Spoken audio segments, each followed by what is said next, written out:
안녕하십니까? 2025년 7월 18일 금요일 인도네시아 헤드라인 시작합니다. 첫 번째 소식입니다. 지난 15일 도널드 트럼프 미국 대통령은 인도네시아와의 무역 협상이 최종 타결됐다고 밝혔습니다.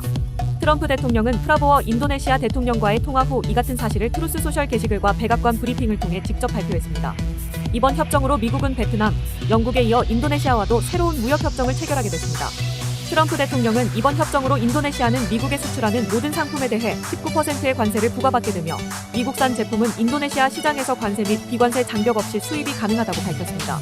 이는 지난 4월 발표된 32% 관세안보다 낮은 수치로 미국 기업의 인도네시아 시장 진출을 크게 확대할 수 있을 것으로 전망됩니다. 또한 트럼프 대통령은 인도네시아가 미국산 에너지 150억 달러, 농산물 45억 달러, 보잉 항공기 50대를 구매하기로 약속했다고 전했습니다. 이어 이번 협정을 통해 미국 농민과 어민들이 처음으로 2억 8천만 명 규모의 인도네시아 시장에 전면 진출하게 됐다고 강조했습니다. 아울러 트럼프 대통령은 인도, 유럽연합 등과의 추가 무역 협상도 진행 중이라며 자신의 관세 정책이 미국의 시장 접근성을 높이는 데 실질적 성과를 내고 있다고 평가했습니다. 이어 예전엔 접근할 수 없었던 국가들과 관세를 통해 협상을 이끌어내고 있다고 덧붙였습니다. 다음 소식입니다. 도널드 트럼프 미국 대통령이 인도네시아산 제품에 19% 관세를 부과하겠다고 발표하자 인도네시아 수출업계는 당초 32%보다 낮아진 조치에 안도하는 분위기입니다. 이는 베트남보다 낮은 수준으로 인도네시아 경제계는 대미 수출 경쟁력 확보는 물론 외국인 투자 유입에도 긍정적 효과를 기대하고 있습니다. 인도네시아 트리메가 증권의 수석 이코노미스트는 말레이시아, 태국 등보다 유리한 조건이라며 인도네시아의 풍부한 광물 자원이 협상력으로 작용했다고 평가했습니다. 실제로 트럼프 대통령도 협상 발표 당시 인도네시아의 구리 및 광물 자원을 강조한 바 있습니다. 한국 기업들도 환영의 입장을 나타냈습니다. 의류와 신발 공장을 운영하는 한 기업 관계자는 베트남보다 낮은 관세율로 한숨 돌리게 됐다며 향후 미국 바이어와 관세 분담 협상이 과제로 남아있다고 밝혔습니다. 지난해 인도네시아는 미국과의 무역에서 약 180억 달러 흑자를 기록했습니다. 한편 일부 전문가는 협정의 실효성에 대해 신중한 입장을 보였습니다. 블룸버그 통신은 인도네시아 국영 항공사인 가루다가 현재 재정난을 겪고 있어 보잉 항공기 50대 구매 약속이 제대로 이행될지 불투명하다고 전했습니다. 이처럼 인도네시아가 미국과의 약속을 모두 지킬 수 있을지에 대해 우려의 목소리도 나오자 이에 인도네시아 정부는 구체적인 세부 사항을 포함한 공동 성명을 준비 중이라고 밝혔습니다. 다음 소식입니다. 인도네시아와 유럽연합이 자유무역 협정 체결을 위한 정치적 합의에 도달했습니다. 프라보어 대통령과 우르줄라 폰데어라이엔 EU 집행위원장은 지난 13일 벨기에 브뤼셀에서 공동 기자회견을 열고 FTA를 위한 야심찬 정치적 합의에 도달했다고 발표했습니다. 참고로 양국은 2016년부터 협상을 시작했지만 환경 규제 등을 둘러싼 갈등으로 난항을 겪어왔습니다. 이번 합의는 미국의 일방적인 통상정책과 보호무역주의 강화에 따른 불확실성 속에서 EU가 전략적 파트너 확보에 나선 결과로 해석됩니다. 프라보어 대통령은 이를 상호 공생적이고 전략적인 돌파구라고 평가했으며 폰데어라이엔 위원장도 신뢰와 상호 호혜에 기반한 안정적인 파트너십의 중요성을 보여주는 신호라고 강조했습니다. 자유무역 협정이 발효되면 관세 철폐, 시장 접근성 확대, 투자 디지털 무역 기술 협력 등 다양한 분야에서 협력이 강화될 전망입니다. 안달라스 대학교 카리미 교수는 4억 5천만 명 규모의 고소득 시장인 유럽연합이 인도네시아 수출에 큰 기회를 제공할 것이라고 말했습니다. 다만 이번 합의는 정치적 선언일 뿐 법적 구속력은 없습니다. 공식 서명은 9월 자카르타에서 이뤄질 예정이며 이후 EU 27개국의 국내 승인 절차와 인도네시아 의회 비준 등을 거쳐 이르면 2027년 초에 발효될 것으로 보입니다. 인도네시아 무역부는 현실적으로 2026년 말에서 2027년 초 발효가 가능하다고 밝혔습니다. 다음 소식입니다. 프라보어 수비안토 대통령이 프랑스 대혁명 기념일인 바스티유 데이에 맞춰 파리를 공식 방문해 에마뉘엘 마크롱 프랑스 대통령과 함께 열병식을 참관하였습니다.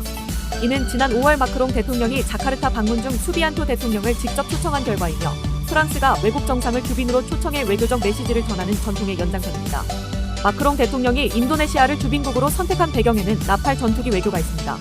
프랑스는 2022년 인도네시아와 라팔 전투기 42대 도입 계약을 체결했으며 2026년부터 수출이 시작될 예정입니다. 프랑스는 라팔 수출 확대를 위해 대통령이 직접 홍보에 나서고 있으며 인도네시아도 그 전략의 주요 대상입니다. 하지만 최근 인도와 파키스탄 간 무력 충돌에서 파키스탄의 중국산 제210 전투기가 인도의 라팔기를 격추했다는 보도가 나오면서 인도네시아가 라팔 도입을 재검토하고 중국산 전투기로 방향을 틀 수 있다는 관측도 제기됐습니다. 프랑스로서는 이번 방문을 통해 인도네시아와의 방산 협력을 재확인하고 신뢰를 다지려는 의도가 깔린 것으로 보입니다. 한편 이번 열병식에는 인도네시아군 약 500명도 참가해 파리 샹젤리제 거리를 행진하였습니다. 인도네시아 정부는 세계 무대에서 국가 위상이 높아지고 있다는 신호라며 이번 행사의 의미를 강조했습니다. 다음 소식입니다. 인도네시아 정부가 내년 소액금융 대출 프로그램의 총 한도를 430조 루피아로 늘릴 계획입니다. 이 중 130조 루피아는 주택 구입을 위한 특별 대출에 배정되며 기존 중소기업 지원 예산인 300조 루피아는 그대로 유지된다고 마만 압두라흐만 중소기업부 장관이 밝혔습니다. 이번 주택대출 확대 정책은 프라보워 대통령의 연 300만 호 주택건설 공약과 맞물려 진행되며 관련 규정은 이달 안에 확정될 예정입니다. 마루아라르 시라이트 공공주택부 장관도 주택금융대출 시행을 위한 규정을 빠르게 준비 중이라고 설명했습니다. 그동안 정부는 해당 대출 프로그램을 주로 농업, 상업, 서비스업 등 생산적인 중소기업을 대상으로 운영해왔습니다. 올해 6월 기준으로 전체 대출 집행액은 131.8조 루피아에 달했으며 정부는 46개 은행, 협동조합, 핀테크 기업을 통해 대출을 공급하고 있습니다. 이와 별도로 정부는 사탕수수 재배 농가와 해외 취업 준비자를 위한 특별 대출도 신설했습니다. 사탕수수 재배자는 최대 5억 루피아까지, 해외 취업자는 출국 전 훈련비와 취업 준비비로 최대 1억 루피아까지 담보 없이 대출받을 수 있습니다. 또한 정부는 저소득층을 위한 기존 주택금융제도 외에도 주택채권 발행을 통해 주택 공급 확대를 지원할 계획입니다. 다음 소식입니다. MRT 자카르타는 2025년 4분기 중 동서선 1단계 구간에 대한 국제 입찰을 진행할 예정입니다. 해당 구간은 서부 자카르타 토망에서 버카시 메단 사트리아까지 이어지는 24.5km 구간으로 총 사업비는 약 50조 루피아에 달합니다. 일본 컨설팅사 JMCA가 입찰 자문사로 참여하며 입찰 공고는 10에서 11월경 발표될 예정입니다. 이번 사업은 일본국제협력기구와 아시아개발은행의 공동 재정 지원을 받아 진행되며 일본 기업이 주도하되 인도네시아 기업도 공동 운영 방식으로 참여할 수 있습니다. 계약 체결은 2026년, 상업운행은 2032년을 목표로 하며 현재 토지 수용과 기반시설 이설 등 사전 작업이 이루어지고 있습니다. 향후 1단계 이 구간은 토망에서 끄망안까지 9.2km가 연장되며 2단계는 끄망안, 치까랑 구간을 포함합니다. 동서선 전체가 완공되면 반텐주의 발라라자에서 서부자바 치까랑까지 총 87km 구간에 21개 역이 설치될 예정입니다. 동서선은 2019년 개통된 1호선과 함께 자카르타 광역철도망의 핵심 축으로 자리잡게 됩니다. 현재 1호선은 꼬따뚜아까지의 연장 공사가 진행 중이며 일본 정부는 향후 역세권 개발 지원도 약속한 바 있습니다. 시청해주셔서 감사합니다. 다음 시간에 뵙겠습니다.